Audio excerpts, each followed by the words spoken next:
Assalamualaikum warahmatullahi wabarakatuh. Selamat siang semuanya. Perkenalkan, nama aku Hani dari Power 18. Nah, aku hari ini akan berperan sebagai moderator dalam talk show Achieving a Successful Career dengan topik khususnya adalah Becoming a Lecturer. Dan ini edisi khusus Power gitu kan. Kita hari ini udah kedatangan narasumber kita, Kak Kevin, mungkin juga Nana udah pernah lah diajar atau lagi diajar justru sama Kak Kevin ini. Dan hari ini kita bakal ngebahas sesuai judulnya ya, kita bakal ngebahas gimana sih caranya jadi dosen, apa aja syarat-syarat yang harus dipenuhi untuk jadi dosen, sampai ke prospek karir dari menjadi seorang dosen itu sendiri. Sebelum kita masuk ke acara utamanya, sebaiknya kita mulai dengan doa dulu, supaya apapun ilmu yang kita dapetin dari sesi hari ini bisa jadi berkah buat kita semua dan bisa bermanfaat memotivasi kita dalam lebih semangat kuliah dan lainnya. Berdoa sesuai agama dan kepercayaan masing-masing. Berdoa dimulai.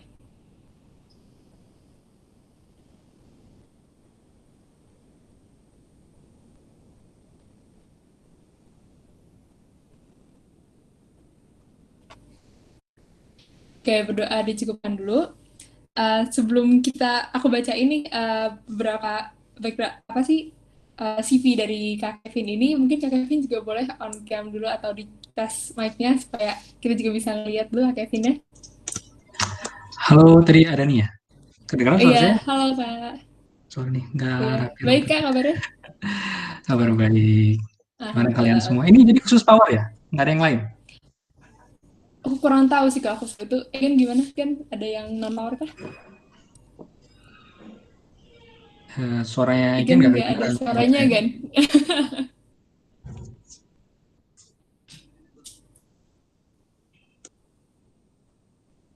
Ya, tes. Jadinya ada yang power, Oh, tapi ada juga dari elektro sama biomedis juga. iya, Nice. tapi kebanyakan power sih kakeknya yang datang hari ini. Karena juga kita bakal ngebahas, mungkin bakal juga pertanyaan menjurus ke power juga gitu. Boleh. Walaupun ini Oke. bisa ngebahas dosen TB secara keseluruhan juga gitu ya. Sebelumnya aku minta izin dulu Kak, aku bakal bacain sedikit CV Kakak supaya orang-orang di sini juga tahu apa sih backgroundnya, mungkin pendidikan Kakak dan profesi yang udah pernah Kakak tempuh. Boleh ya Kak? Silakan.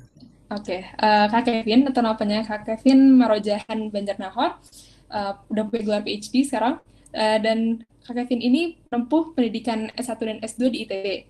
S1-nya jurusan Power, lulus tahun 2013 dengan predikat cum laude, dan S2-nya lulus tahun 2014, cum laude juga di Electrical Engineering ITB, tapi fokusnya on Electrical Power Engineering. Terus Kak Kevin ini mendapat gelar PhD in Electrical Engineering focusing on power systems di Prancis. Untuk universitasnya sendiri, aku nggak bisa nyebutnya. Kalau aku tadi ngelihat di Google, cara pronunciasi semacam University Global. Tadi silahkan koreksi aja ya Bagus. Kak, aku nggak bisa Bagus ngomong Prancis. pronunciation. Ya, tapi mungkin sebagaimana kalau misalnya bisa disimpulkan ya, Kak Kevin kuliah di Prancis untuk S3-nya berarti juga bisa bahasa Prancis. Ini di CV-nya dibilang juga fluent in French. Terus secara professional experience, sekarang Kak Kevin sebagai faculty member di ITB, dan mungkin juga udah ada yang diajar sama Kak Kevin, waktu itu kita tahun 18 diajar di Profstat, probabilitas dan statistika, nanti juga mungkin bisa Kevin jelasin juga matkul-matkul apa dan materi apa yang yang diajar sama Kak Kevin di ITB. Terus juga Kak Kevin dari tahun 2019 sampai sekarang menjadi konsultan di LAPI ITB dan PT LAPI ITB. Di sini ada beberapa proyek ya yang udah jadi di mana Kak Kevin berperan sebagai konsultannya. Ada banyak, ini kalau aku hitung ada sekitar 10, 12, 11, 12 gitu. Terus juga tahun 2012 sampai 2019 Kak Kevin berperan sebagai PhD researcher di yang tempat uh, kuliahnya S3 itu di G2 eLab, G2 eLab di Anshadrick di Grenoble, semacam itu, France. Aku nggak bisa nyebut kotanya lagi maaf, aku nggak bisa bahasa Prancis. Dan tahun 2013 sampai 2019 Kak Kevin berperan kerja sebagai freelance consultant and analyst. Di sini banyak banget partner-partner yang pernah tempat-tempat yang pernah Kevin bantu jadi konsultannya. Lalu pernah juga waktu tahun 2012 sampai 2013 Kak Kevin jadi teaching assistant. Ini ada di matkulnya di Power Systems, terus High Voltage Lab, Power Electronic Lab, berarti juga ASPRAK, dan Electric Circuits Course, rangkaian elektrik ya, RE. Terus juga Kak Kevin udah pernah juga ngasih tutorial tentang menjalankan software power systems yang mungkin EPP pada tahu Dixalan sama ETAP. Terus juga Kak Kevin ini udah banyak ikut conference, international conference baik banget, dan paper juga udah banyak dipublish international conference. 2020 aja udah 1, 2, 3, 4, 5, 5. 2020, ini baru kita setengah tahun 2020, udah 5 conference yang diikutin sama Kak Kevin. Aku skip dulu, ini conference-nya banyak banget, tapi Kak Kevin juga punya paten internasional. Ini patennya disubmit kolaborasi antara Schneider Electric France dengan paten ini disubmit dalam kolaborasi dengan Schneider Electric yang di Prancis. Ini disubmit ke French National Institute of Industrial Property, terus US Patent Office sama Chinese Patent Office. Terus di sini juga Kak Kevin ternyata dosbing dari Ubala ya Kak, sebagai dosen Dan dari pembina. Ubala. Ya, saya pembina. Dosen pembina, dosen pembina dari Ubala, dan waktu masih mahasiswa sebagai chairman dari Ubalanya itu sendiri. Jadi ketuanya ya, ketua eksekutif dari Ubalanya. Dan ini banyak banget ada experience-nya dan award-nya, dan ternyata Kak Kevin ini pas tahun 2012 sampai 2019 kan penerima dari beasiswa LPDP. Mungkin nanti kita juga bakal menyinggung sedikit soal beasiswa itu sendiri. Dan ini masih banyak banget lagi, pokoknya di CV penuh gitu. Mungkin kita gak usah panjang-panjang bahas CV-nya, nanti bisa langsung ditanya-tanya aja ke Kak Kevin secara langsung pas di bagian tanya-jawab. Kita langsung mulai aja tanya jawabnya. Pertama, kita bakal ngebahas dulu tentang melanjutkan studi itu sendiri gitu. Jadi Kak Kevin boleh, ini aku langsung nanya-nanya aja Kak beberapa pertanyaannya yang udah disiapin sama panitia gitu. Pertama, mungkin kenapa sih Kak Kevin waktu itu setelah lulus S1 memutuskan untuk melanjutin studi untuk dapetin master's degree sama juga PhD-nya gitu? Apa Kakak udah pengen jadi dosen terus udah emang rencanain pengen sampai punya PhD atau gimana Kak? Mungkin boleh diceritain dulu. Oke, thank you. Sebelumnya tapi saya boleh nggak pengen tahu siapa aja audiensnya. Jadi tolong audiensnya nyalain kamera karena saya nggak tahu apakah saya pernah lihat kalian atau kan belum pernah. Oh iya, boleh Kak. Kayaknya asik gitu Jadi kalau boleh teman-teman yang dulu. di sini. Theodor dulu part sama saya ya. Dapat A tuh Theodor kemarin itu. Syahrul, Gali. Loh, Gali kok ada 2? Anaim, Iqbal, Tino, Hans. Hans pernah ya waktu Propstat kayaknya. Kita mana nih yang lain?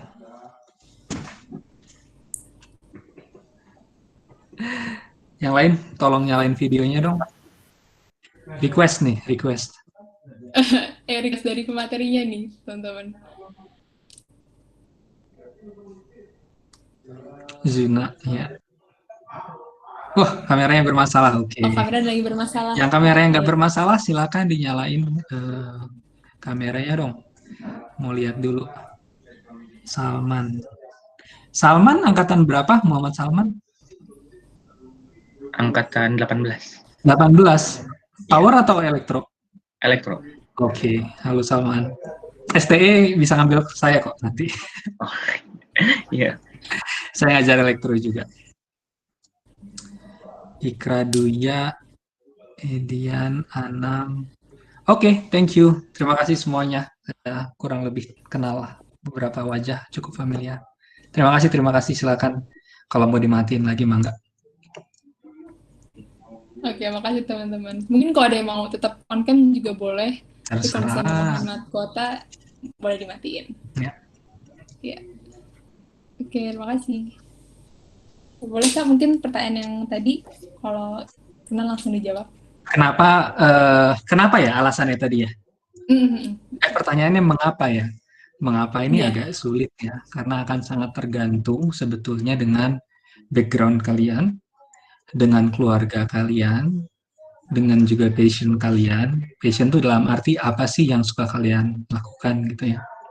Kebetulan saya waktu S1 suka menjadi asisten lab, suka juga ngajarin orang, artinya misalkan nih dalam 1 minggu ternyata di hari tertentu saya ditugaskan menjadi tutor gitu ya di kuliah, misalkan kuliah dasar rangkaian listrik atau PAR. Biasanya itu saya udah excited pada minggu sebelumnya. Saya udah ngerasa, wah, minggu depan saya bakal harus menjelaskan sesuatu nih ke anak-anak. Itu sudah exciting bagi diri saya. Jadi dari sisi passion, saya sudah tahu bahwa saya suka ngajar. Itu yang pertama alasannya. Kemudian dari sisi keluarga, saya bilang tadi, tidak ada tekanan tertentu dari keluarga saya bahwa saya harus langsung kerja karena katakanlah keluarga butuh dana ya. Jadi saya punya kebebasan untuk memilih karir.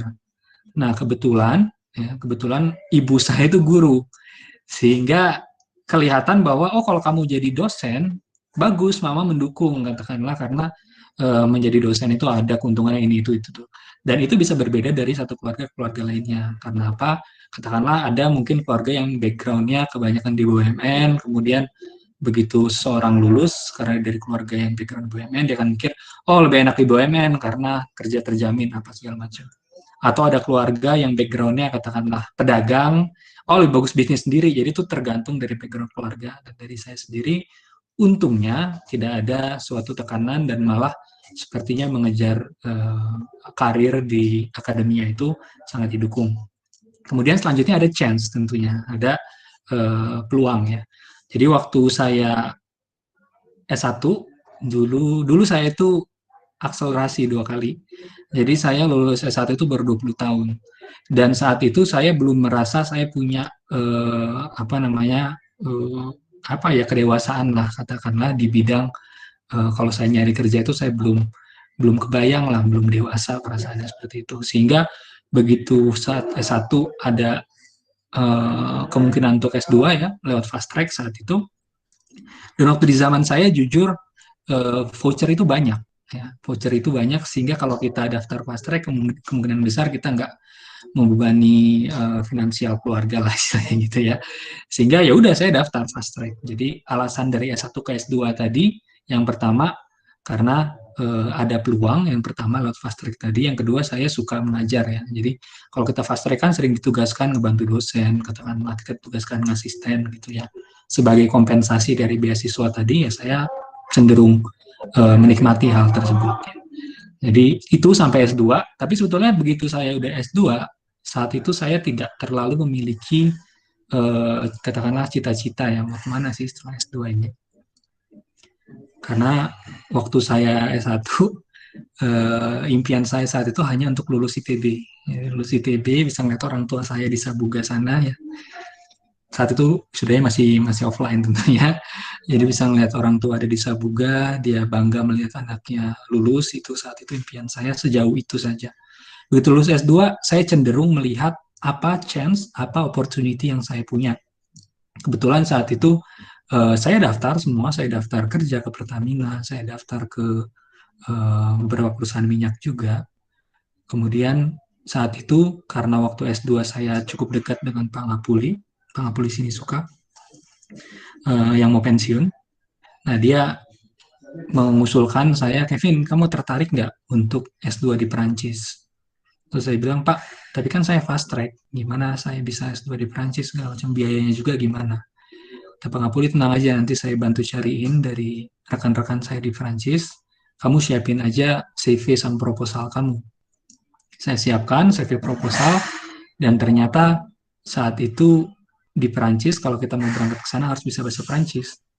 Nah, karena waktu itu Pak Ngapuli agak tiba-tiba memberitahunya saya nggak siap dengan bahasa Perancis tersebut, akhirnya miss. Itu chance pertama yang saya miss. Tapi kemudian setelah miss chance itu ya, harusnya itu tadinya 4 tahun di ITB, waktu fast track saya di Perancis full. Nah, ternyata itu kelewat, Pak Ngapuli terus bilang, yaudah kamu oke deh, S2-nya nggak full di sana, tapi siapin aja lagi CV, proposal untuk dana, saya danai kamu untuk penelitian di sana. Jadi tesis saya saat itu 100% saya lakukan di Perancis. Ya. Pembimbing tesis saya juga udah orang Perancis di lab yang sama. Nah itu chance pertama yang saya tidak sia-siakan. Saya bilang, walaupun saya udah miss yang pertama karena waktu kan sebetulnya. Yang kedua itu saat S2 saya belum tahu mau ngapain, saya ngambil peluang ke Perancis. Waktu di Perancis sudah ada beberapa yang nawarin, kamu mau PhD nggak? Tapi sayangnya saat itu belum jebol ya. Jadi saya belum jebol langsung habis S2 langsung PhD sehingga saya pulang dulu ke Indonesia. Waktu di Indonesia pulang itu saya bingung, sudah dalam situasi bingung karena pekerjaan-pekerjaan yang pernah daftar tadi rata-rata pada gagal ya. Jadi ada yang gagal waktu fase wawancara, ada juga yang waktu di awal banget. Awal banget itu biasanya ada tes apa namanya psikologi ya. Tes psikologi gagal. Jadi apa ya kira-kira? Saya masih memegang di awal bahwa saya bebas, orang tua saya nggak punya suatu tekanan kepada saya suka ngajar, kalau suka ngajar, suka meneliti, oh bagusnya saya ke akademia, dan akademia itu cara paling bagusnya adalah terus lanjut sekolah. Tapi di satu sisi juga saya galau, gara-gara nggak ada tekanan tadi, nggak ada paksaan, harus masuk akademia juga kan. Saya penasaran, gimana ya rasanya kira-kira di industri, atau gimana ya rasanya kerja di bank, kenapa sih anak teknik banyak yang kerja di bank, kemudian pertanyaan-pertanyaan lainnya, sehingga 1 tahun waktu saya pulang ke Indonesia sejak master tersebut, saya habiskan ya untuk daftar beasiswa, ngontak-ngontak lab, saya ikut proyek, dosen di ITB, saya kerja bahkan di bank, saya pernah kerja di Citibank waktu itu, sekitar 3-4 bulan. Betul-betul saya tuh mengeksplor saat itu, apa kira-kira hal yang betul-betul saya inginkan, yang asik nggak ya ngelakuin ini, coba kerjain, asik nggak yang ngelakuin ini, coba kerjain. Tapi sambil, karena saya tidak mau menghabiskan waktu tadi, saya sambil daftar-daftar beasiswa. Waktu itu ada 2 beasiswa yang saya daftar pertama kali. Ada beasiswa dari Total itu perusahaan Prancis, perusahaan minyaknya Prancis, tapi itu beasiswa untuk S2. Satu lagi beasiswa LPDP, itu untuk S3. Nah ini waktu itu statusnya udah mau wawancara terakhirnya si apa namanya Total, kemudian ternyata LPDP pengumuman dan ternyata saya lulus LPDP.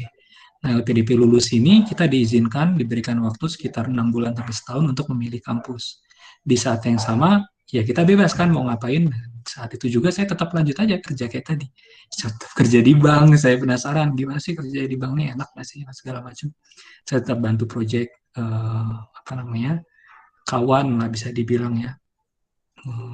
Saya lakukan itu semua sampai sebuah kesimpulan bahwa oke, memang saya suka belajar, saya mau jadi dosen karena nanti alasannya mungkin akan kita bahas selanjutnya, dan sebaiknya saya melanjutkan ke PhD. Ya. Setelah itu saya lanjut PhD. Ya. Terus kemudian kenapa PhD-nya di Perancis? Mungkin nanti ada bagian sendiri yang akan saya bahas. Mungkin ada pertanyaan lain juga yang mengarah ke arah sana. Tapi kenapa ke Perancis? Salah satunya alasannya karena opportunity tentunya. Ya, opportunity-nya itu yang satu di Perancis memang ada link, saya udah pernah ke sana. Yang kedua, kalian tahu sendiri di ITB banyak dosen alumni Perancis. Yang berarti bahwa banyak kerjasama dengan Perancis. Yang berarti bahwa kalau kamu bisa bahasa Perancis, kamu kenal budaya Perancis, kamu berkesempatan untuk melanjutkan hal tersebut. Jadi itu kira-kira pertimbangan-pertimbangan yang saya ambil sehingga saya melanjutkan PhD di Perancis. Di saat itu juga orang Perancis menawarkan nanti PhD-nya nggak murni nih, nggak murni 100% kamu apa namanya di kampus doang, tapi akan ada industri yang juga membimbing kamu dari Schneider Electric ya. Nah, saya semakin tertarik, tertarik juga nih akademia, tapi ada aspek industrinya. Dulu waktu saya S3 itu, mau S3, saya juga dapat dari Imperial College London, yang kalian tahu kalau di ranking itu selalu 5 besar top di atas. Tapi saya melihat saya nggak terlalu kenal Inggris, kemudian di ITB juga kayaknya nggak terlalu banyak kerjasama dengan Inggris. Kemudian PhD-nya sepertinya lebih banyak main di lab, karena mereka tertarik dengan beasiswa LPDP yang saya bawa. Beasiswa LPDP ada kemungkinan funding, kayaknya lebih tertarik ke arah sana. Sehingga diskusi dengan beberapa dosen di ITB juga, oh Vin, kalau kamu mau melanjutkan karirmu di akademia, kemudian kamu ingin katakanlah masuk ITB, lebih baik kamu lanjutin di Perancis. Hingga saat itulah saya ngambil ke Perancis ya. Jadi kalau disimpulkan dari cerita saya yang cukup panjang tadi, yang pertama tentunya ikutin hobi kalian atau apa yang kalian suka lakukan. Kebetulan saya suka ngajar, suka bantu meneliti. Kemudian tidak ada tekanan dari keluarga. Saya udah nyoba semuanya, saya yakin baru saya lanjutkan. Saya melakukan hal tersebut. Gitu kira-kira Azani ya panggilannya? Hai Pak. Iya. Iya Kak, tadi kan juga Kakak udah nyinggung soal dapat beasiswa LPDP ya. Kalau di CV Kakak dapatnya ini sebagai wordingnya sama 4 tahun scholarship 4 tahun untuk lanjutin PhD-nya di Prancis. Ini mungkin nyambung gitu sih Kak pertanyaannya. Gimana sih Kak, waktu itu Kakak nyari-nyari kesempatan beasiswa, terus tadi kan sambil kerja ya Kak, berarti sambil nyiapin syarat beasiswa segala macamnya. Kalau waktu itu LPDP syaratnya apa sih Kak? Kalau yang waktu itu, kalau saat ini mungkin udah ada yang berubah. Dan sama tambahan Kak, tadi berarti Kakak pas posisi ditawarin sama Pak Ngapuli itu udah bisa bahasa Prancis ya Kak? Pas yang kesempatan pertama itu. Itu sih Kak. Pertanyaanku ini ya Kak? Terlalu ribet Kak?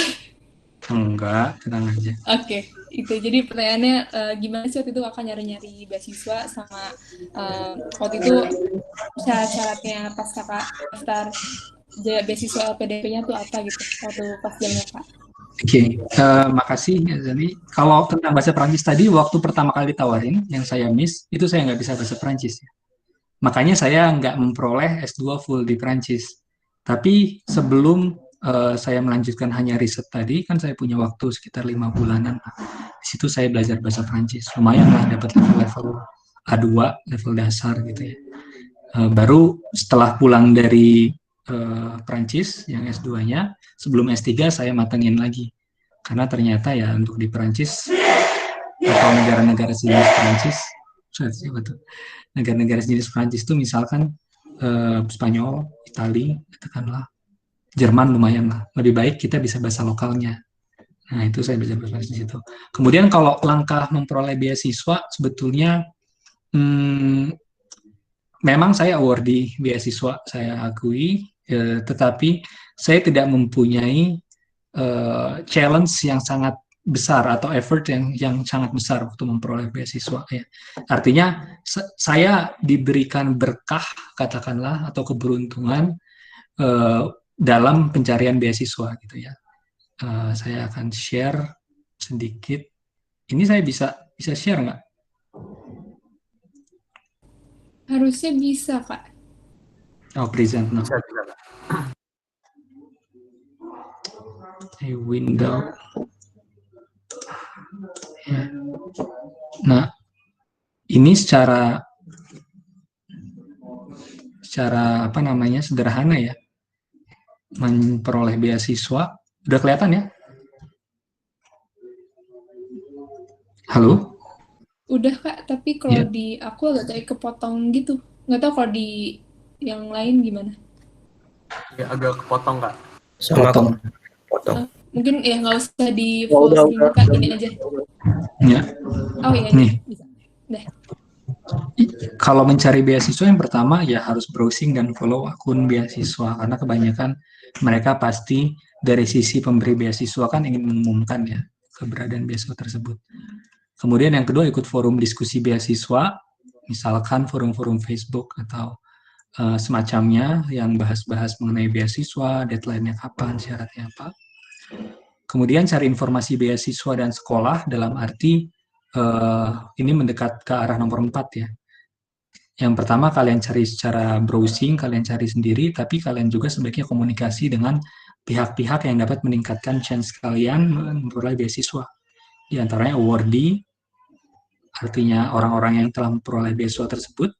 Bisa juga langsung kontak ke pemberi beasiswanya. Misalkan kalau LPDP, bisa saja kalian mengikuti, katakanlah, memang open house LPDP, atau ada acara open house beasiswa, kalian ikut, gitu. Kemudian selanjutnya bisa komunikasi juga ke sekolah atau dosen atau lab, baik dari sekolah ataupun dosen ataupun lab yang kalian targetkan. Misalnya kalau kalian mau sekolah ke Imperial College London, ya sebaiknya kalian kontak ke sana. Butuhnya apa sih di sekolah sana, apa sih fokusnya di sana, penelitiannya ke arah mana, ada funding nggak, ada beasiswa nggak, itu biasa. Terus yang selanjutnya adalah cari cara menulis esai yang baik, beserta cara memenuhi syarat-syarat beasiswa tersebut. Tentunya sebelum daftar beasiswa sebaiknya kalian sudah memenuhi syarat-syaratnya ya. Dan yang terakhir ya pasti harus daftar. Ya, daftar ini suatu hal yang wajib sekali kalau kalian mau dapat beasiswa.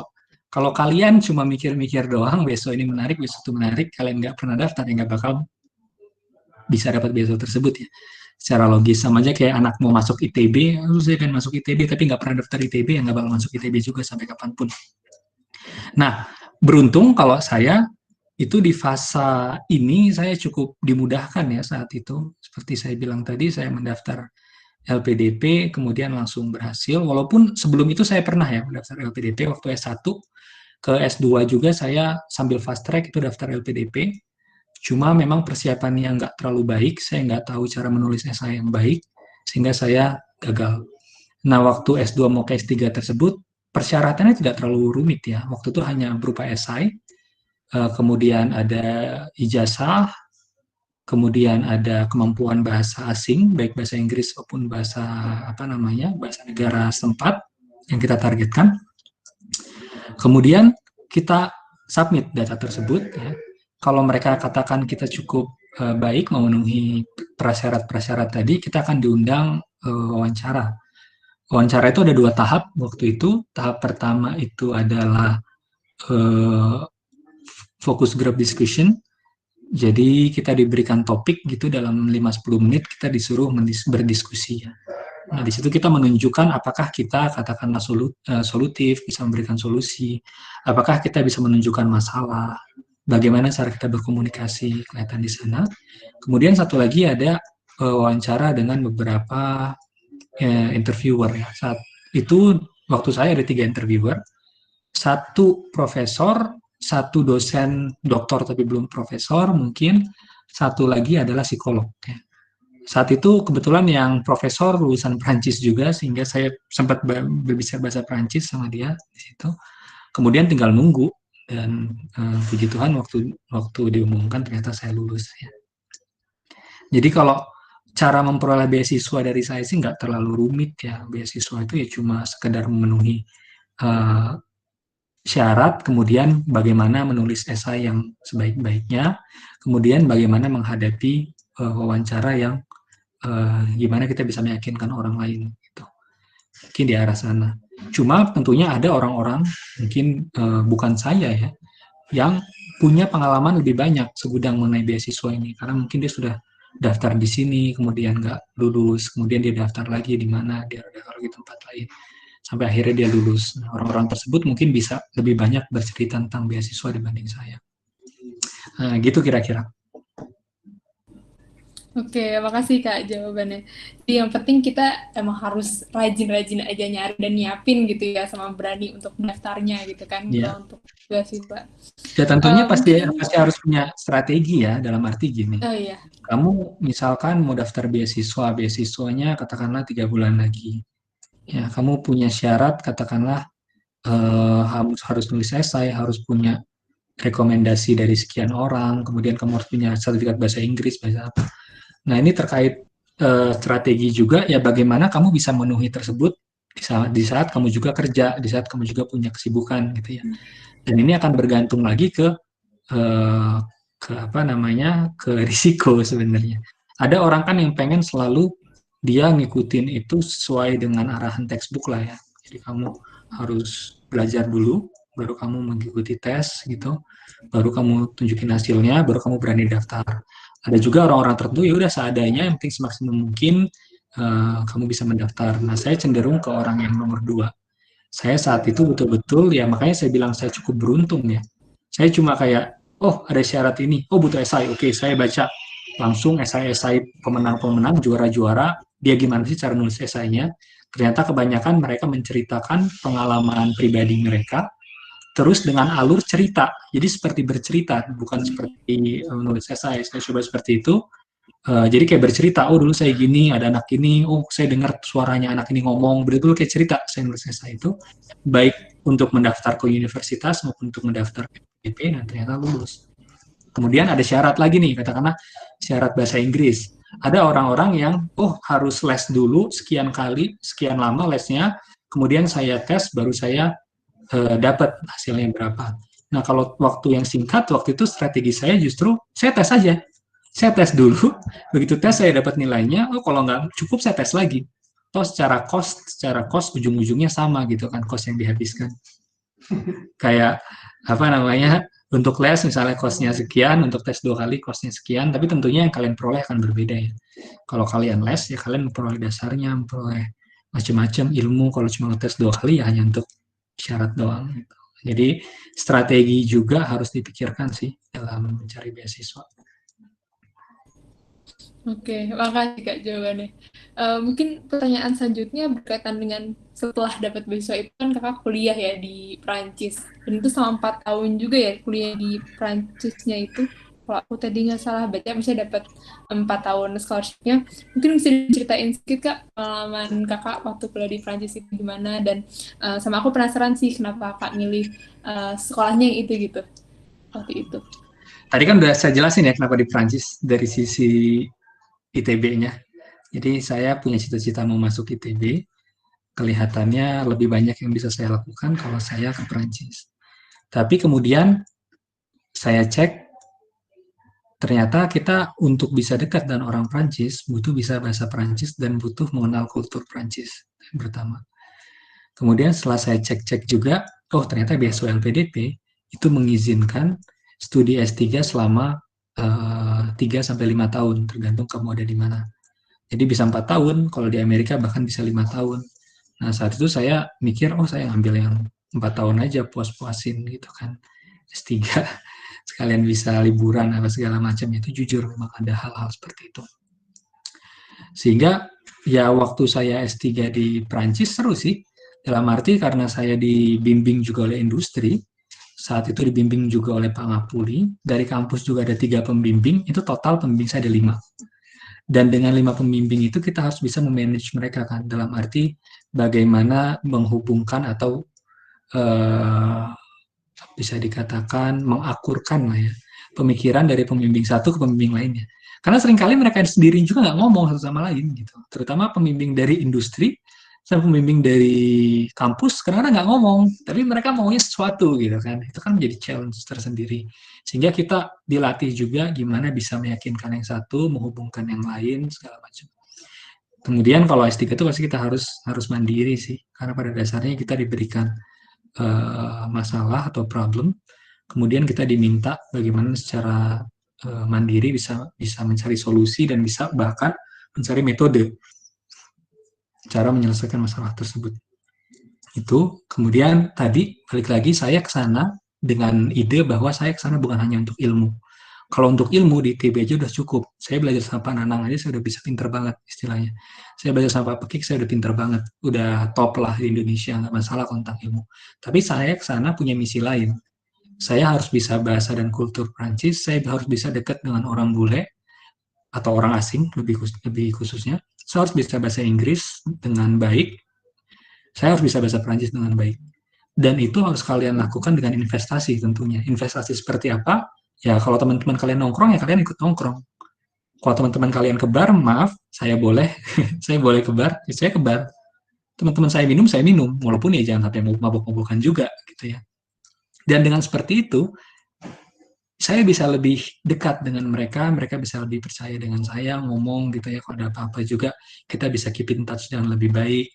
Dalam arti investasi tadi itu kan ada secara waktu maupun secara uang. Kalau kita mau makan bareng dengan temen, kita investasi dong, uang kan kita bayar. Kalau kita mau nongkrong, katakanlah makan malam gitu ya, kita investasi dalam bentuk uang. Kita bayar dalam bentuk uang maupun kita investasi dalam bentuk waktu. Mungkin kalian bisa nonton Netflix, tapi kali ini enggak. Tapi di sisi lain ya kalian bisa mempraktikkan bahasa. Kalian bisa tahu, oh orang bule itu sebenarnya mikirnya lebih ke arah gini. Oh ternyata orang bule itu suka gosip juga ya. Kirain enggak gitu kan. Tahu ternyata orang bule juga suka mikirin orang tuanya, mikirin neneknya udah mau meninggal, mikirin, oh ternyata mereka mikirin juga tentang katakanlah seperti warisan gitu-gitu. Nah dari obrolan-obrolan itu kita mengenal mereka secara personal, bukan hanya di lab ngobrol gitu ya, di lab ngobrol secara profesional, tapi secara personal juga. Sehingga ikatan-ikatan apa namanya networking itu dapat terbentuk secara personal, bukan hanya secara profesional. Itu yang pertama. Kemudian yang saya dapat tadi, saya bisa bahasa asing dengan cukup baik, ya itu gara-gara investasi yang saya lakukan tadi. Walaupun akhirnya saya PhD 4 tahun, orang-orang bisa PhD 3 tahun, nggak masalah menurut saya. Itu adalah investasi yang sudah saya lakukan untuk memperoleh skill yang saya butuhkan. Jadi kira-kira gitu. Ya selama di sana juga 4 tahun itu saya memperoleh sesuatu yang katakanlah belum siap di Indonesia ya. Misalkan seperti penelitian power system kita lebih sering simulasi di Indonesia. ya kan, simulasi, case study, kemudian oke, selesai. Nah, di saat itu saya belajar mengenai sesuatu yang namanya hardware in the loop.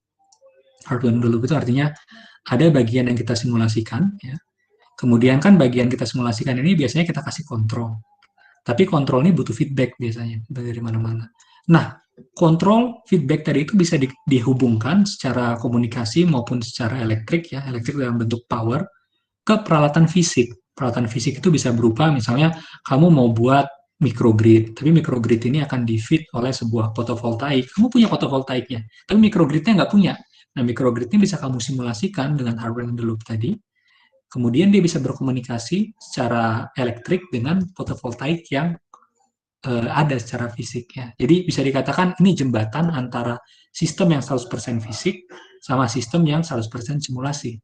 Jadi ada bagian yang fisik, ada bagian simulasi. Itu ilmu yang saya peroleh, saya implementasikan, saya pulang ke ITB, saya ngobrol sama Pak Nanang, Pak, kayaknya peralatan itu kita butuh deh. Ada nggak kemungkinan kita bisa menghadirkan peralatan tersebut? Ternyata ada.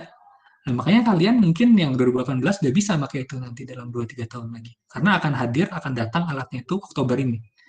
Jadi itu ilmu-ilmu yang kita peroleh, kemudian bagaimana katakanlah kalau ada orang bule datang ke sini atau tertarik untuk bikin penelitian atau riset apa, ya kita bisa ngerti bagaimana budaya dia, kita bisa ngobrol, dia bisa, oh ya udah kita buat aja bareng-bareng penelitian ke arah sini. Atau kalau misalkan kita diajak ada project dan orang asing, kita bisa lebih pede, bisa yakin segala macam. Ya itu adalah skill-skill sampingan yang saya peroleh saat saya S3 sih, dan itu datang bukan dengan gratis, tapi dengan investasi. Gitu kira-kira sih. Tapi alasan ke Prancis, balik lagi saya udah jelaskan di awal, karena saya merasa chance saya untuk masuk ke ITB saat itu memang saya lihat saya ingin kembali ke Indonesia. Ya, jadi kalau kembali ke Indonesia itu kampus yang paling top katakanlah ya ITB. Jadi bagaimana cara saya meningkatkan peluang saya bisa masuk ITB ya, dengan ngobrol sama dosen-dosen ITB dan mengetahui kira-kira chance apa atau skill apa yang diperlukan supaya saya bisa masuk ITB. Dari situ saya memilih Prancis. Ya kan? Di Prancis baru saya kepikiran, oh untuk saya bisa masuk ITB lagi dengan baik, saya harus punya skill sosial dan juga skill teknis yang baru. Skill sosial saya ambil, skill teknis saya ambil, tentunya saya daftar ITB. Ya kan? Karena saya mau jadi dosen ITB. Omong kosong saya mau jadi dosen ITB kalau saya nggak daftar jadi dosen di ITB. Sama seperti daftar beasiswa ataupun daftar ITB di awal tadi. Saya daftar, akhirnya waktu saya tahun keempat awal kalau nggak salah, itu saya diterima jadi dosen di ITB. Dan itu juga karena faktor luck juga. Luck karena apa? Karena ada lowongan. Ya kan? Karena ada lowongan, saya daftar dan kebetulan saat itu hasil tes saya cukup baik hingga saya lolosnya. Jadi ada chance juga dan chance tersebut tidak boleh disia-siakan. Bayangin kalau mungkin ada orang yang berpikir, oh saya masih tingkat 3 atau tingkat 4. Kalau saya daftar di ITB, saya harus pulang ke ITB. Mungkin saya daftar nanti aja waktu saya lulus. Ya berarti dia udah kehilangan satu chance untuk daftar di ITB. Hal tersebut sama juga dengan beasiswa, dengan pekerjaan, dengan apapun yang saya rasa bisa kita raih. Kalau ada peluang, menurut saya sih ambil aja, gitu ya. Makanya saya juga cenderung ke orang yang tadi, oh ada beasiswa 3 bulan lagi. Daripada siapin dengan murni bagus banget tahun depan, kalau saya sih mending saya ambil tahun ini, tapi saya siapkan seadanya, tapi seadanya itu seadanya maksimum menurut saya. Jadi kira-kira gitu sih. Sorry nih Azan nih saya kemana-mana. Tapi untuk menjawab yang Perancis tadi, mudah-mudahan terjawab ya dari paparannya. Oke Kak, mungkin ini sih Kak, pertanyaannya lebih ke arah kenapa universitas itu, universitas apa tadi panjangannya, aku nggak bisa nyebutin namanya, tapi ke Prancisnya kan karena ITB banyak hubungan kerja dengan yang Prancis itu kan, tapi kenapa universitas itu secara khusus itu kenapa Kak? Waktu Kalau kenapa universitas itu, yang pertama alasannya universitas itu merupakan kampus untuk lab power system yang paling bagus di Prancis, yang paling besar di Prancis. Kemudian sudah pernah penelitian di sana, jadi saya sudah kenal dengan situasi di sananya dan ada tawaran dengan industri. Tuh. Kalau ke tempat lain, dan itu menjadi opportunity kan, jadi menjadi opportunity bagi saya sudah cukup bagus, jadi saya pilih, saya ambil. Tuh. Oh, oke, oke, Kak. Makasih Kak jawabannya. Pertanyaan terakhir dari topik pertama kita tentang melanjutkan studi, ini agak nyambung dan masuk banget ke power gitu sih Kak sebenarnya. Tadi kan Hmm. Kakak udah nyinggung-nyinggung dikit tentang microgrid gitu ya. Tentang tesis Kakak juga waktu ngambil PhD, Resilient Microgrids with High Dynamic Stability in the Presence of Massive Integration of Variable Renewables gitu. Nah ini kita pengen nanya dikit Kak, mungkin diceritain dikit grid dan power system stability yang Kakak jadiin tesis tuh kayak gimana gitu. Sedikit aja yang kira-kira masih kita bisa nambah ilmu gitu yang nyampe ke kita. Ya, idenya sih sederhana ya kalau tesis saya waktu itu. Dia itu gini, kita membangun sebuah sistem tenaga yang baru sekarang, itu tenaga baru itu misalnya sistem tenaga di daerah 3T, di pulau, di daerah yang jauh dari transmisi gitu ya. Kalau kita bangun itu biasanya mahal. Mahal karena apa? Karena kita sudah memiliki standar yang tinggi, artinya tegangan harus bagus, frekuensi harus bagus, sehingga investasi awal kita tinggi. Padahal belum tentu secara investasi itu menguntungkan, karena mereka belum tentu produktif kan di sana pelanggannya, jadi belum tentu menguntungkan. Seringkali capex-nya itu lebih tinggi, capex-nya itu besar sekali. Nah, jadi susah melistriki daerah pulau ini kecuali lewat aksi sosial, tanda kutip. Ya kan, lebih banyak aksi sosial karena nggak menguntungkan. Nah, kemudian ada tantangan baru di mana cara menurunkan biaya pembangkitan tadi adalah dengan menggunakan energi baru terbarukan. Ya kan? Nah, tapi masalah energi baru terbarukan tadi, umumnya dia bersifat variabel. Artinya seperti fotovoltaik lah, misalkan fotovoltaik bisa muncul waktu siang, kemudian malam dia nggak ada, dan pasti nggak ada. Waktu siang juga kadang-kadang ada awan, katakanlah. Sehingga kita menggunakan teknologi baterai, yang mana baterai itu mahal.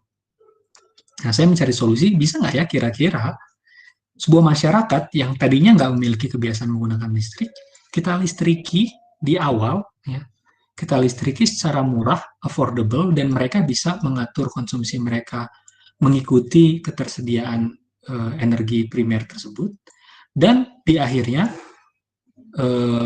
apa namanya sistem tersebut bisa dikembangkan lagi menjadi sistem yang lebih apa namanya andal, dalam arti mungkin waktu di awal-awal ini kita nggak usah bikin sistem baik-baik banget, nggak usah bikin suatu sistem tenaga listrik yang sangat kuat, frekuensi stabil, tegangan stabil, nggak usah, nggak perlu. Kita yang penting memberikan akses pada listrik terhadap masyarakat, yang penting akses tersebut affordable, bisa dipakai, dan mereka pun masih belum memiliki kebiasaan menggunakan listrik, sehingga mereka bisa menggunakan listrik saat memang ada energi primer saat itu.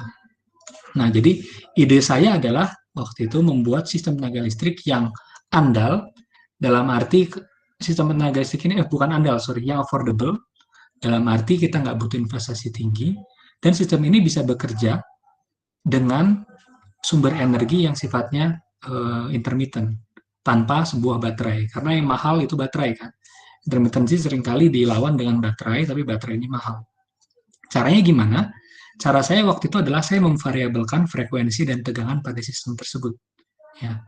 Jadi kalian tahu biasanya kalau energinya lagi tinggi atau mataharinya lagi bersinar terang, katakanlah kan banyak energi tuh.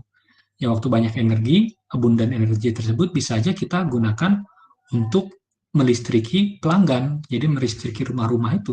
Ya mereka bisa pakai peralatan tenaga listrik seperti biasa, nggak masalah. Nah, sekarang jadi masalah adalah bagaimana kalau tiba-tiba ada awan lewat. Ya kan? Kalau ada awan lewat kan berarti produksinya berkurang.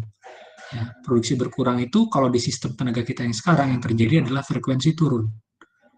Frekuensi turun itu biasanya mengakibatkan bisa padam, ya, bisa blackout.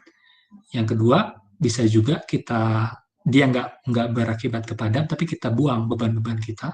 Bisa juga yang ketiga, dia nggak padam kalau kita punya pengganti atau backup dari fotovoltaik tadi. Jadi seperti baterai atau diesel, kalau ada bisa membackup.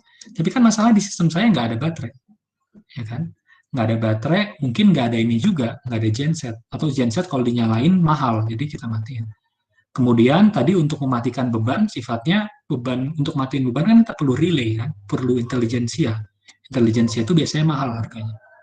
Ya udah saya nggak pakai itu, saya benar betul hanya waktu turun, frekuensi turun, itu tegangan sistem saya turunkan juga lewat satu mesin yang namanya synchronous condenser atau kondensator sinkron. atau generator sinkron yang beroperasi tanpa turbin. Nah, kondensator sinkron ini akan mengatur tegangan sistem sesuai dengan frekuensi. Untungnya, beban-beban yang ada di sistem tenaga kita itu, mereka akan merespon perubahan frekuensi dan tegangan. Misalnya gini, kalau motor kalian 50 Hz itu mengkonsumsi katakanlah 100 watt, kalau frekuensinya turun, motor kalian konsumsinya akan turun juga, karena kan putarannya merendah. Kalau putarannya rendah, berarti konsumsi energi dalam kilowatt juga menurun. Ya, jadi, kalau waktu produksinya turun tadi, frekuensi turun, sistem saya tersebut saya perintahkan untuk frekuensi turun, tegangan turun, akhirnya konsumsinya juga turun. Jadi katakanlah ini tadinya stabil, dayanya turun, daya pembangkitannya turun. Nah, bebannya ini saya paksa turun dengan menggunakan perubahan atau variabilitas di frekuensi dan tegangan. Nah, yang dirasain pelanggan seperti apa? Ya, pelanggan merasakan kalau misalkan ada awan, tiba-tiba kipas angin saya putarannya merendah. Atau tiba-tiba lampu saya agak lebih redup. Atau mungkin bisa juga katakanlah yang pakai rice cooker, rice cooker saya kok masaknya agak lebih lama. Tapi karena mereka tidak membutuhkan sesuatu yang sangat andal seperti kita di kota, itu nggak masalah bagi mereka. Itu masalah. Yang penting nggak blackout. Kalau blackout mereka harus black start namanya. Black start itu nggak gampang. Ya. Jadi yang penting seperti itu. Kalau pertanyaannya, Kak, tapi kan kalau fotovoltaik malam-malam nggak ada. Ya udah, pasang aja baterai, tapi baterainya itu bisa kalian jamin waktu siang dia hanya charging, waktu malam dia hanya discharging. Dan baterainya itu bisa kecil. Karena toh hanya untuk keperluan tertentu kan, misalnya untuk keperluan nyalain lampu. Kalian bisa waktu siang charging aja, terus waktu malam kalian hanya discharging untuk lampu tersebut. Hal ini cenderung berbeda, karena waktu sistem kita sekarang, baterai ini selain untuk charging-discharging waktu malam, dia juga harus mampu menahan variabilitas produksi waktu siang hari. Jadi istilahnya waktu ada tadi awan, ya baterai ini harus discharge, karena dia harus memberikan daya tadi, begitu ini turun dia naikin lagi. Ini turun dia naikin lagi. Berarti dia harus discharge dalam jumlah yang lama dalam satu hari. Dan itu akan memperpendek umur atau usia baterainya. Nah, di strategi saya tadi enggak, baterainya bisa aja charging terus siang-siang. Toh waktu siang itu strateginya kalau pembangkit turun, beban ikut turun ya. Nanti kalau ternyata masyarakatnya produktif, udah punya duit, udah mau bikin yang macam-macam, baru kita tingkatkan. Kita pasang genset, kita pasang baterai, bisa, tapi nanti. Gitu. Untuk sementara, setelah masyarakat masih belum punya kebiasaan, bisa dengan cara yang tadi. Ya pokoknya pakai aja listrik selama ada. Nah, itu kira-kira. Jadi yang saya lakukan di sana, saya formulasi, kemudian saya buat kontrolnya, kemudian saya aplikasikan di platform yang namanya hardware in the loop. Jadi hardware in the loop itu betul-betul saya punya kondensator sinkron ya, yang tadi itu mesin sinkron yang berputar tanpa penggerak mula, jadi berputar tanpa turbin. Kemudian saya punya 2 amplifier saat itu. Amplifier ini yang memperkuat sinyal kontrol dari komputer menjadi arus dan tegangan yang real yang bisa dipakai oleh kita. Jadi amplifier itu merupakan amplifier daya. Dia inverter 4 kuadran. Jadi dia bisa, kalau kita perintahkan dia supply ke jaringan, dia bisa. Kalau kita perintahkan dia sebagai beban, dia bisa. Saya punya 2 amplifier tadi, satu AC, satu DC. Yang DC ini saya perintahkan menjadi eksitasinya kondensator sinkron saya. Yang AC, saya perintahkan, saya modelkan menjadi microgrid. Di dalam microgrid tersebut ada beban, ada fotovoltaik yang bisa saya atur secara real time, bagaimana konsumsi, bagaimana naik turunnya. Kemudian di sisi AC si amplifier tadi saya juga mengkoneksikan atau mencolok beban-beban real yang ada di kita sehari-hari. Saya colok kipas angin, saya colok lampu, saya colok laptop, saya colok charger, saya colok apa lagi waktu itu ya, rice cooker kalau nggak salah, untuk melihat gimana ya kira-kira kalau misalkan frekuensi tegangannya turun secara variabel, kira-kira merespon nggak nih alat-alat yang real ini? Merespon nggak nih microgrid saya yang saya modelkan? Setelah disimulasikan secara 100% digital, kemudian saya bawa ke platform hardware in the loop, ternyata itu terbukti. Setelah terbukti, saya sidang, kemudian saya lulus, kira-kira gitu. Nah, itu sih penelitian waktu S3-nya. Oke, makasih Kak jawabannya.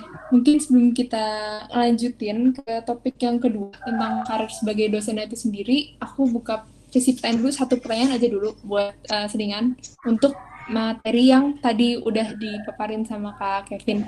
Mungkin ada yang mau nanya dulu, boleh aja langsung komen, bilang kayak mau Silakan. nanya gitu. Kalau ada yang mau nanya, Jadi, aku tunggu sampai mungkin saya 14. Oh jelasin ya, tadi silakan. mengenai microgrid ya. Microgridnya ada Mm-mm. banyak definisinya, cuma microgrid yang saya sebutkan di tesis yang kamu bacakan tadi itu microgrid berupa Mm-mm. sistem tenaga listrik yang kecil di daerah 3T.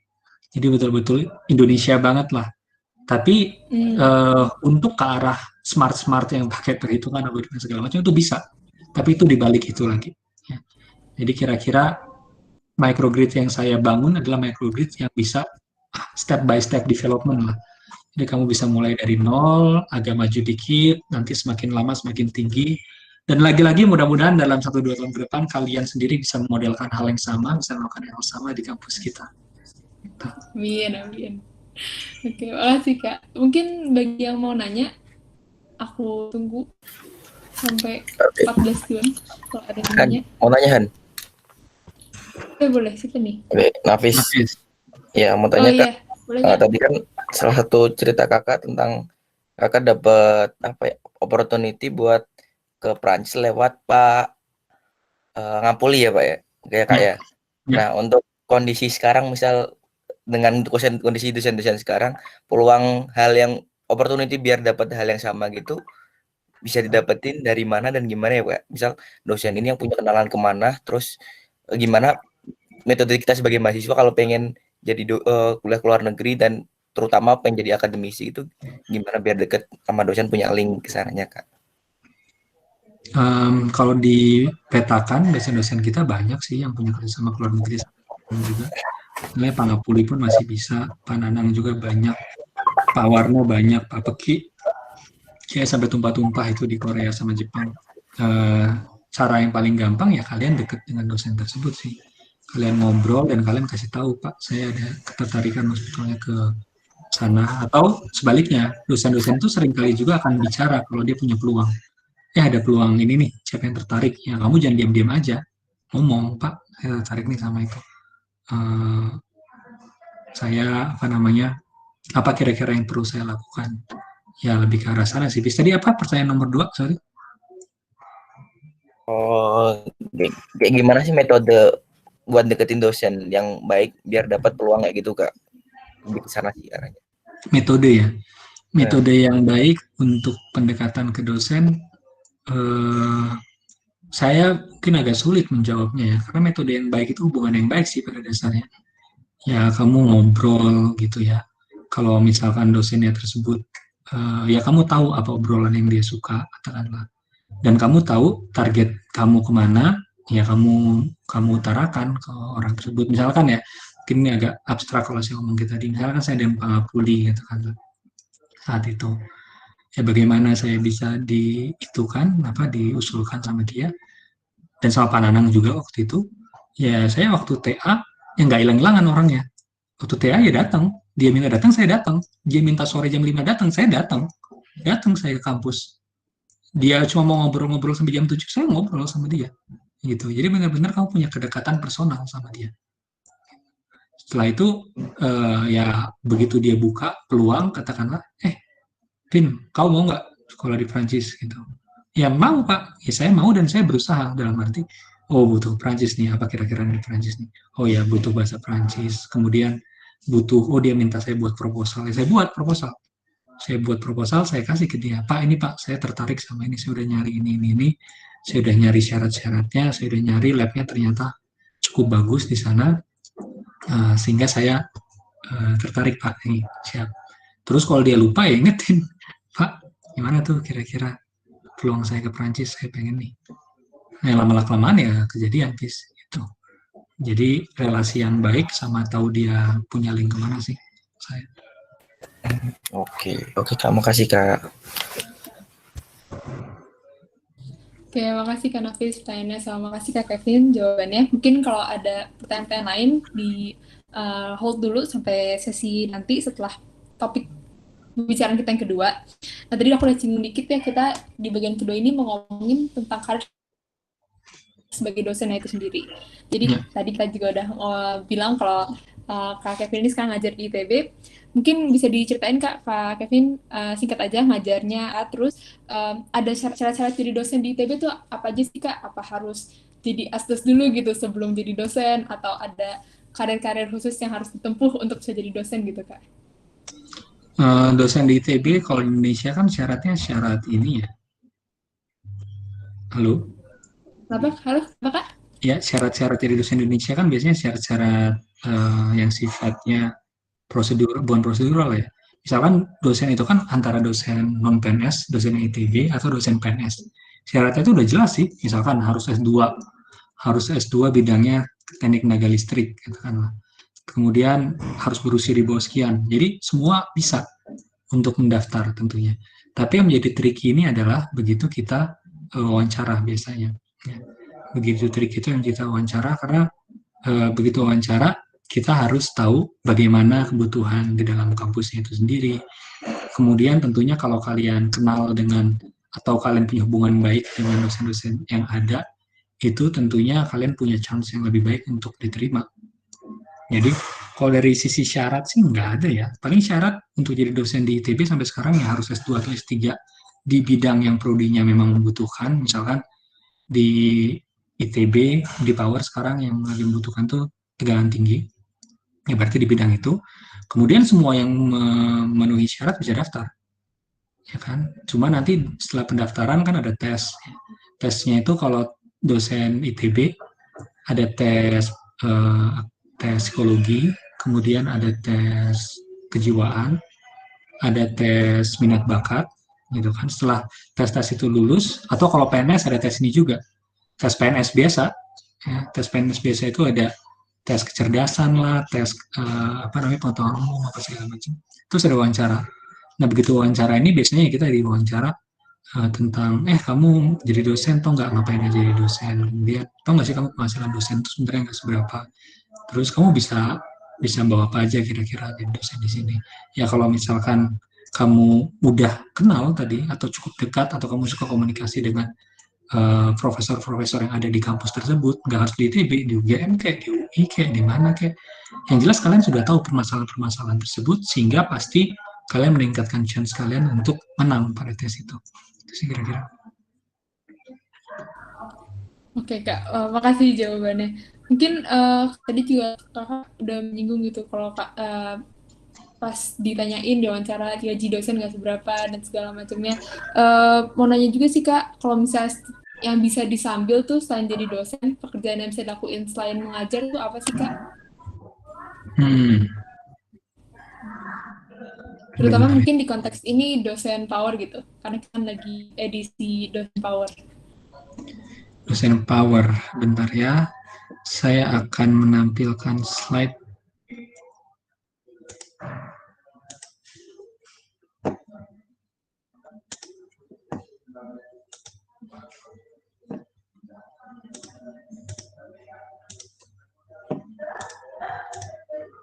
Ini kelihatan? Udah kelihatan nggak?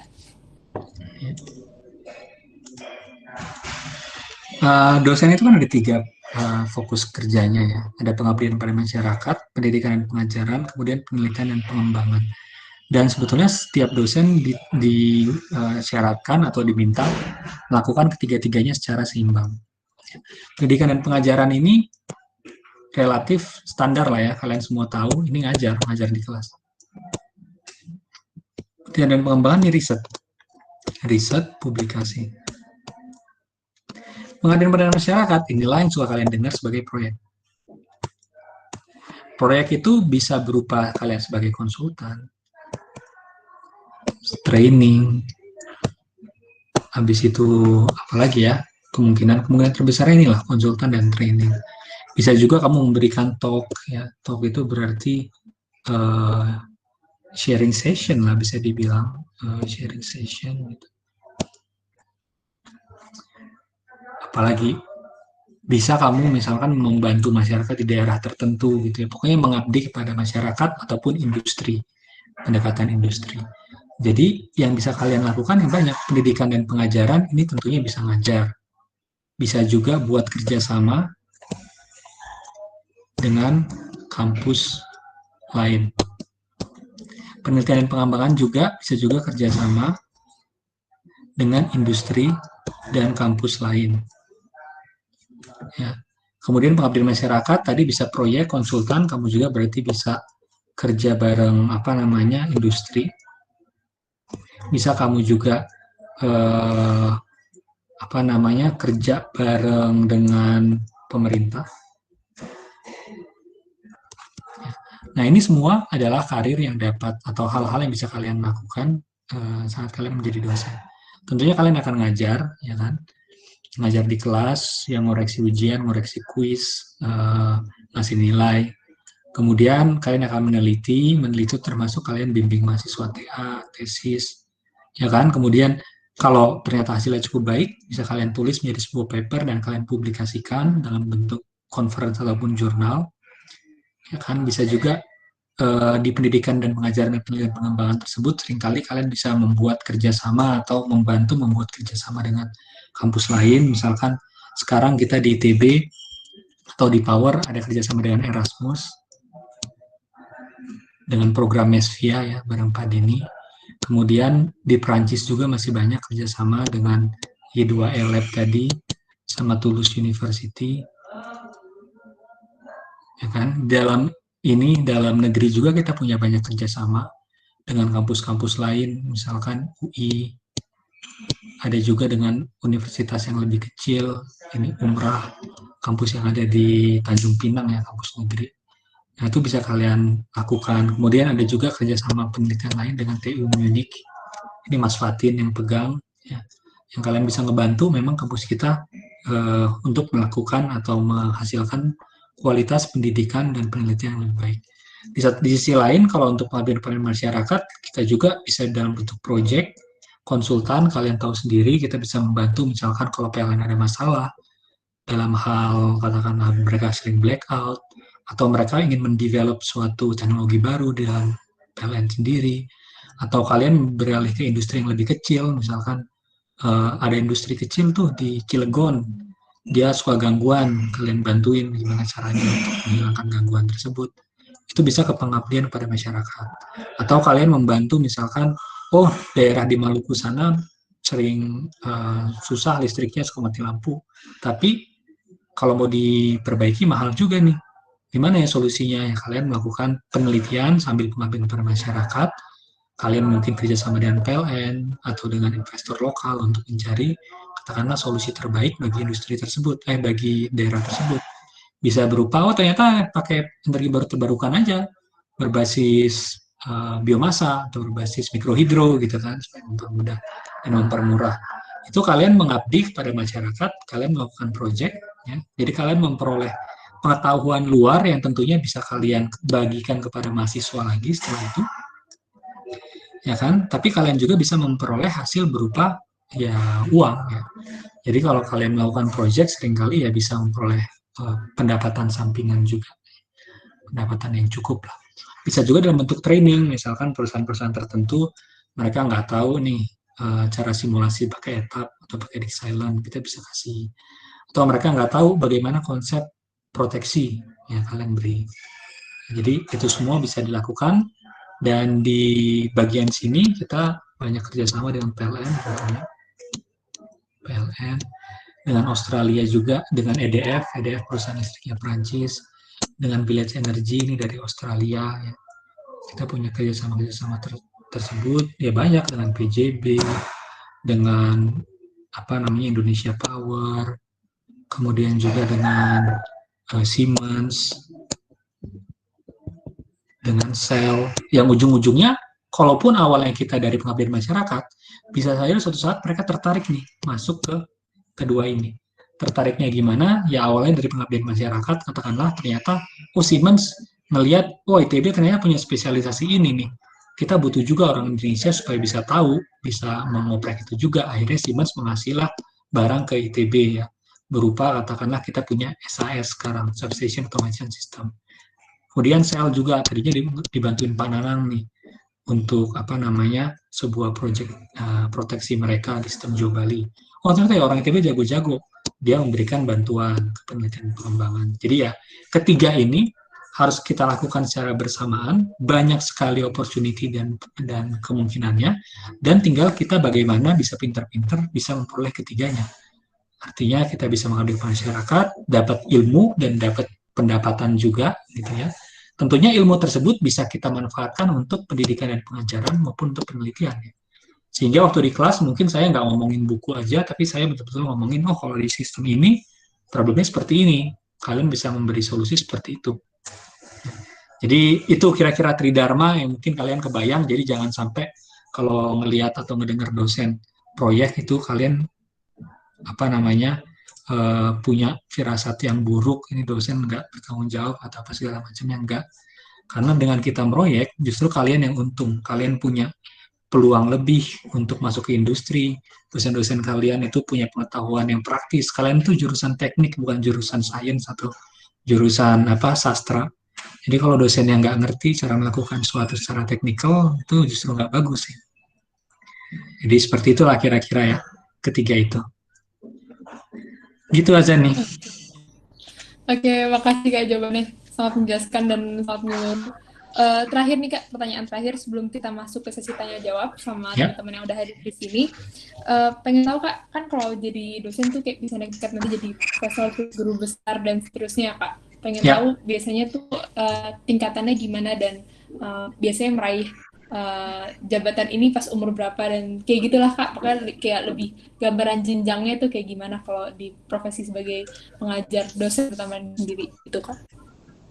Oke, saya share lagi ya di Zoom. Oke, boleh Kak. Gimana caranya? Ini kayaknya ada perubahan-perubahan nih di Google Meet ya. Oke, biasanya. Iya, kayaknya baru ini ada update baru. Nah ini adalah jabatan akademik dari seorang dosen. Di samping ini ada juga sesuatu yang namanya pangkat. Jadi ada jabatan akademik, kemudian ada pangkat. Pangkat itu kalau kalian S1 ya, S1 biasanya 3A, S2 masuk 3B, S3 masuk 3C, ada 3D, kemudian 4A, 4B, 4C, 4D, 4E. 4E ini jenderal bintang 4. Jadi paling mentok ya 4E itu kayak Pangapulis, 4E. Siapa lagi yang 4E di jurusan kita ya? Yang saya tahu Pangapulis 4E. Nah, itu dari pangkat. Nah, pangkat ini mempengaruhi gaji pokok. Ya. Tapi dari segi jabatan akademik dosen itu ada 4 ini sekarang. Dulu ada banyak sekali, sekarang cuma ada 4. Asisten ahli, lektor kepala, dan profesor. Jadi profesor itu tentunya bukan merupakan sebuah bukan merupakan sebuah degree bisa dibilang ya. Profesor itu adalah jabatan sebetulnya, bukan degree, bukan sebuah gelar profesor itu. Dia jabatan. Nah, kalau kita mulai jadi dosen di S2, kita akan masuk di sini. S3 masuk di sini, di lektor kurang lebih. Di sini kalian bisa lihat kalau S2 itu kita bisa melaksanakan di sisi S1 aja. Ya. Di sisi S2 dan S3. Di sini. Di sisi S1. Di sisi S2 dan S3 kalau masih S2, kita masih belum boleh sebetulnya masuk. Kalau masih S2 dan asisten ahli. Tapi katakanlah kalian masuk di asisten ahli nih S2, terus kalian sekolah kalian doktor naik, doktor S3. Nah, begitu kalian doktor walaupun masih asisten ahli, kalian bisa membimbing S1, bisa bantu-bantu S2 maupun bantu-bantu S3 ya. Seperti itu kira-kira. Nah, kemudian setelah asisten ahli ini diperoleh selama beberapa tahun, tentunya nanti ada kredit namanya ya. Angka kredit. Kredit ini bisa berupa poin ya, poin dari ketiga pokok tadi, dari pengajaran, penelitian, dan juga dari pengabdian masyarakat. Pengajaran ini termasuk ngajar berapa SKS, ngebimbing unit apa aja, ngebimbing orang lomba di mana, itu termasuk di pengajaran. Penelitian ini termasuk papernya ada berapa, nulis jurnalnya berapa, segala macam. Pengabdian masyarakat ini termasuk diundang berapa kali jadi pembicara, kemudian ada berapa proyek profesional, itu termasuk di sana. Kalau udah cukup, nanti ada tentunya ya, ada faktor pengalinya, berapa, asisten ahli walaupun kita masih S2, kita bisa naik S3. Maupun kita masih S2, kita bisa naik ke lektor. Jadi kalau S2 itu jabatan akademik yang mungkin adalah asisten ahli, kemudian lektor, kemudian lektor kepala. Ya. Nah, kalau kalian mulai daftar dosen untuk S2, pasti kalian masuknya ke asisten ahli ini dulu. Tapi kalau kalian masuk-masuk jadi dosen udah S3, kalian bisa langsung di lektor di sini. Nah, ruginya kalau kalian daftar S2 aktif baru lanjut ke doktor, itu kayak tadi. Kalian masuk ke asisten ahli, walaupun kalian udah doktor, kalian tetap asisten ahli dulu. Baru kalian bisa naik jadi lektor. Nah, untuk wewenangnya kayak tadi, kalau asisten ahli itu relatif hanya untuk program sarjana. Kalaupun lektor, dia hanya untuk program sarjana juga. Kalau udah lektor kepala, baru dia bisa memberikan untuk magister. Kalau misalkan S3, kita udah doktor, dari asisten ahli aja udah bisa bantu-bantu di magister dan doktor. Kalau misalkan kita lektor kemudian doktor, misalnya saya, Mas Fatim Badita ada di sini, lektor dan doktor, ini kita bisa kasih di program sarjana, magister, dan bisa bantu-bantu doktor. Kemudian kalau udah lektor kepala ini sekitar kurang lebih 8 tahun. 8 tahun dari kita masuk jadi lektor, itu bisa langsung membimbing sarjana, magister, dan doktor ya. Ini seperti Pak Umar misalkan. Pak Umar dari sini. Nah, kalau kita misalkan udah lektor kepala, udah memasukkan atau memiliki poin-poin yang cukup tinggi ya, kemudian juga ada persyaratan-persyaratan dari ITB tentunya udah cukup baik, kita bisa naik lagi menjadi guru besar atau profesor. Kalau guru besar ini tentunya tunjangannya lebih tinggi, wewenangnya lebih tinggi, dan dia bisa melakukan pembimbingan dalam semua tahap ya. Mau magister, sarjana, dan doktor, dan kalian bisa lihat di sini doktor dia sudah bisa menjadi promotor. Di lektor kepala kalau di ITB belum tentu bisa menjadi promotor walaupun di sini M. Kalau di ITB kalau masih lektor kepala dia udah doktor, untuk S3 dia bisa menjadi co-promotor. Nah, jadi gitu kira-kira jenjang karirnya ya. Kalau saya bandingkan atau saya beritahu kalau kalian S2 langsung masuk menjadi dosen, kalian akan mulai di sini. Kalian sekolah S3 kalian jadi ini. Kalau kalian dari awal udah doktor, kalian langsung masuk di daerah sini. Di mana kalian sudah bisa bimbing S1, S2 dan bisa bantu-bantu S3. Nanti kalian nabung-nabung ya dari poin-poin pengajaran, penelitian pengembangan masyarakat, kalian naik pangkat menjadi lektor kepala. Lektor kepala, kalian nabung lagi, kurang lebih kalau ke lektor kepala, dari lektor kepala profesor itu bisa lama ya. Bisa plus minus 10-20 tahun kalau dari lektor kepala profesor. Itu kalian bisa naik jadi profesor ya. Jadi kalau kalian cepat, dalam arti kalian bisa meneliti dengan baik, mengajar dengan baik, dan masyarakat bagus, terutama kalau di ITB sih kita ngelihatnya dari penelitian ya. Jadi kalau dari paper kalian bagus, ngajarnya juga dapat terus SKS-nya, kalian bisa jadi profesor tuh kurang lebih 15-20 tahun. Jadi kayak Pak Suwarno kalau nggak salah itu jadi profesor sebelum umur 50 tahun. Profesor termuda di ITB sekarang kalau nggak salah dia jadi profesor umur 42 tahun. Ya karena itu, karena dia bisa cepat, bisa efektif dalam melakukan penelitian dan pengembangan, dalam nulis paper juga dia pintar, ya, bisa dia cepat jadi profesor. Gitu kira-kira jenjang karirnya. Kalau pangkatnya mengikuti aja. Biasanya setiap 2 tahun kita naik pangkat di ITB. Setiap 2 tahun naik pangkat. Tapi umumnya kalau profesor itu seenggaknya pangkatnya 4B. 4B, 4C. Nah, itu baru di profesor biasanya. Jadi kayak misalkan saya masuk waktu itu di 3B.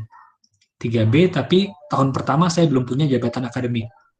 Ya kan? Tahun pertama saya udah doktor, karena belum punya jabatan akademik, saya bisa langsung ke sini, ke lektor.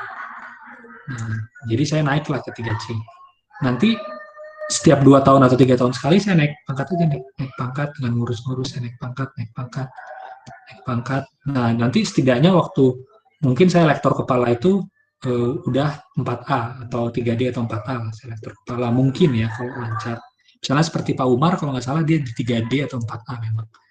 Baru kemudian nabung lagi ngajar apa segala macam, saya naik profesor, biasanya profesor dia pangkatnya di 4B atau 4C. Ini kepangkatan PNS nih, mudah-mudahan kalian kalau PNS tahu kira-kira. Gitu jawabannya. Oke, makasih banyak Kak atas pemaparannya. kita masih ada waktu, kita insya Allah kelar jam 3 pas, jadi masih ada waktu ini untuk 2 orang yang udah nge-tag mau nanya di kolom komentar. Jadi boleh Kak Iqbal dulu untuk open mic untuk nanya. Halo Kak Kevin, ini mau Halo, tanya, Bang. mungkin agak sensitif dan mungkin terlalu spesifik sih ini. Mhm. Jadi sebenarnya tadi udah dibahas dikit-dikit, tapi saya penasaran sih seberapa menjanjikankah menjadi dosen Power ITB. Soalnya kan kita tahu sendiri nih, kalau dosen Power tuh proyeknya itu besar-besar dan banyak gitu. Sangat menjanjikan Bang jawabannya. Selama kita bisa pintar-pintar mengatur ketiganya tadi. Jawaban saya gitu. Tapi kamu mau spesifik ke arah mana? Kalau cuma menjanjikan atau enggak, jawaban saya sangat menjanjikan. Spesifik ke ekonomi sih Kak. Ya, katakanlah kalau kamu jadi dosen Power dari tahun pertama, kamu baik-baik, itu kamu juga bisa double digit lebih. Itu jawabannya. Oke Kak, makasih. Oke, makasih Kak Kevin jawabannya sama Kak Iqbal dan nanya. Mungkin langsung ke penanya kedua aja. Kak Ik boleh untuk nanya? Halo, terdengar nggak suara saya? Dengeran? Halo. Halo. Ya, dengar. Kenalkan, saya Muhammad Faik. Saya sebenarnya dari STI. Saya penasaran kan, soalnya saya pengen jadi dosen juga Kak. Itu jadi kalau saran dari Kakak, mending S2 terus jadi dosen atau S3 dulu ya Kak? Terima kasih.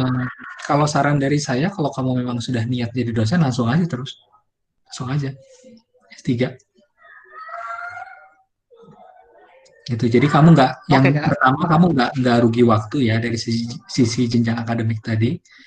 Yang selanjutnya adalah ya kamu langsung bukan lebih terpandang ya lebih terpandang bisa dibilang karena dosen harus doktor gitu.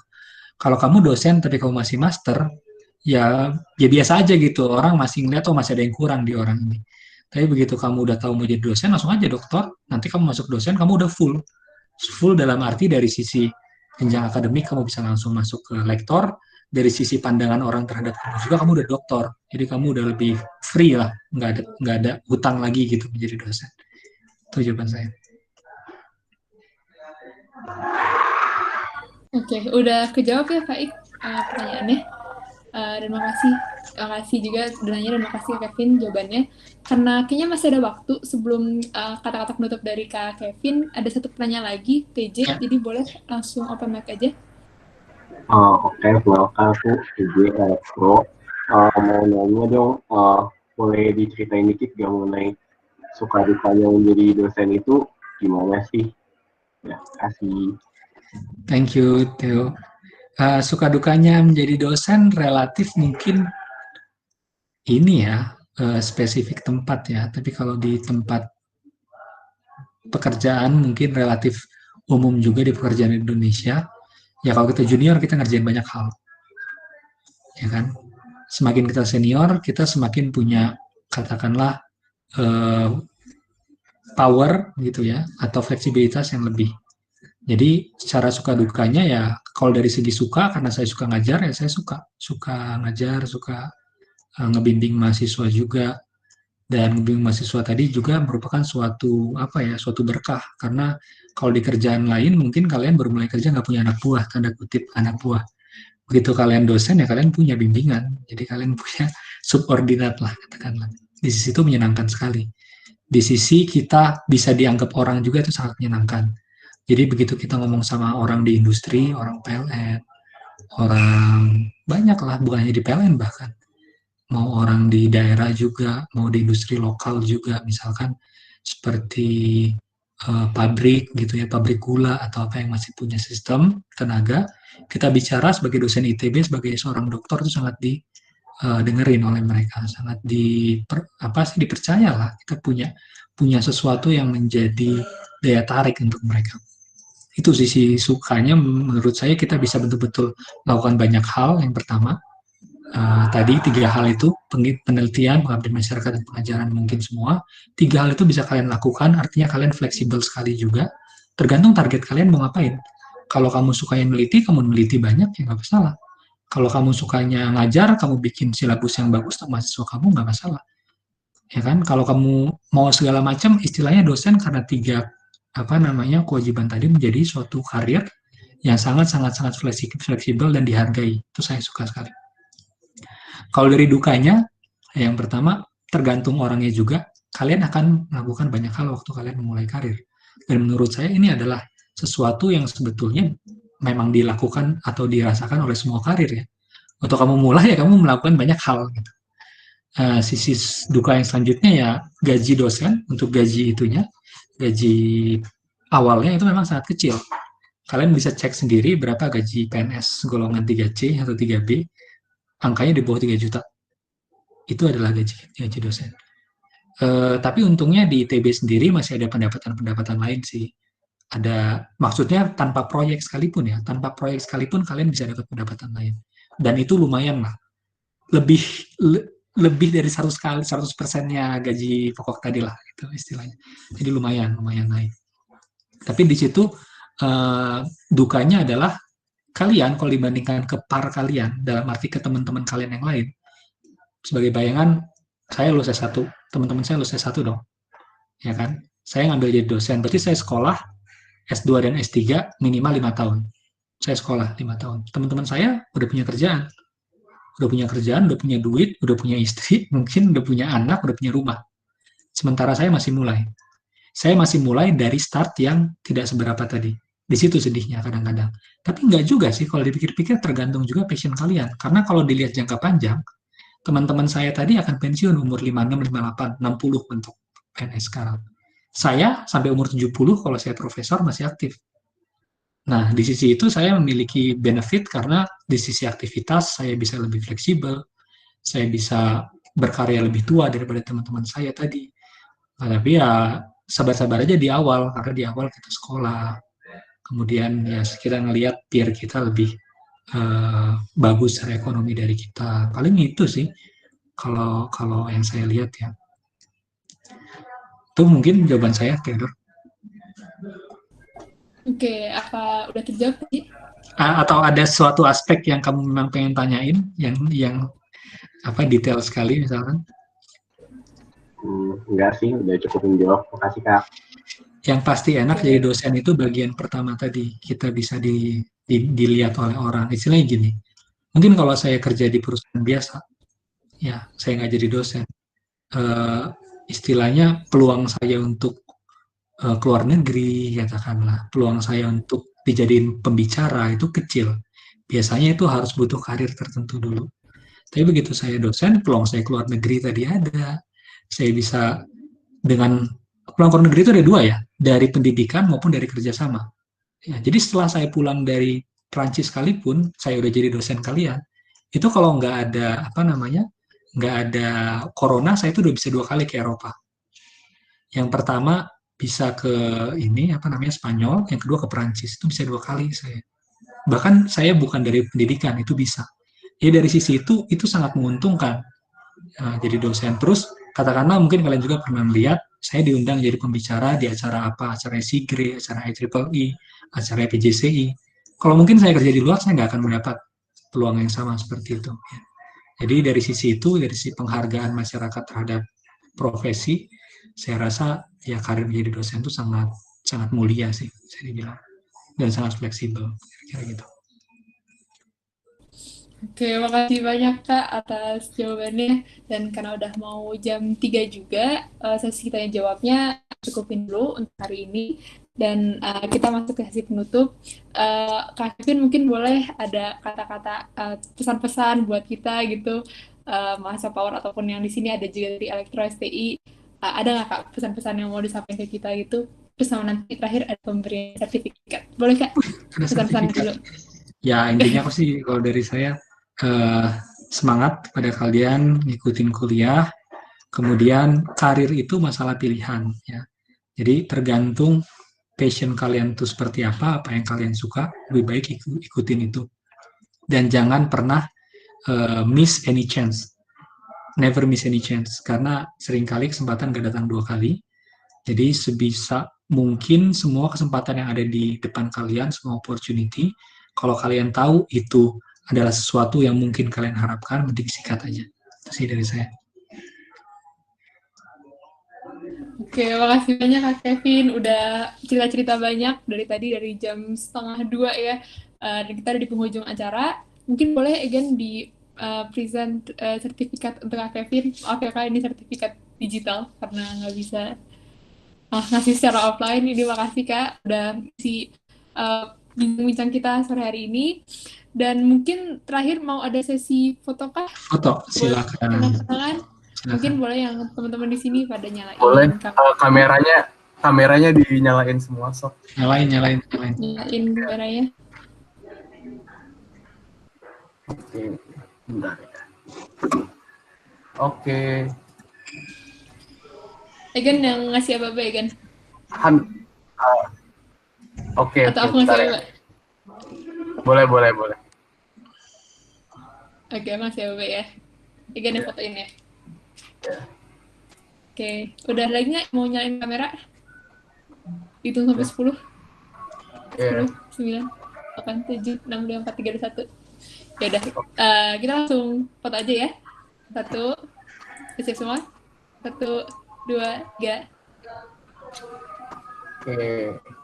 Oke, udah. Oke, foto lagi sekali lagi. Sekali lagi mungkin kenangan lagi 1. Gan siap kan? Foto sekali lagi. Oke, udah. Ya, foto sekali lagi ya. 1, 2, 3. Oke, udah. Makasih banyak semuanya udah hadir hari ini dan makasih banyak Kak Kevin atas Thank you. Terima kasih Aku semuanya. minta maaf sebagai moderator kalau ada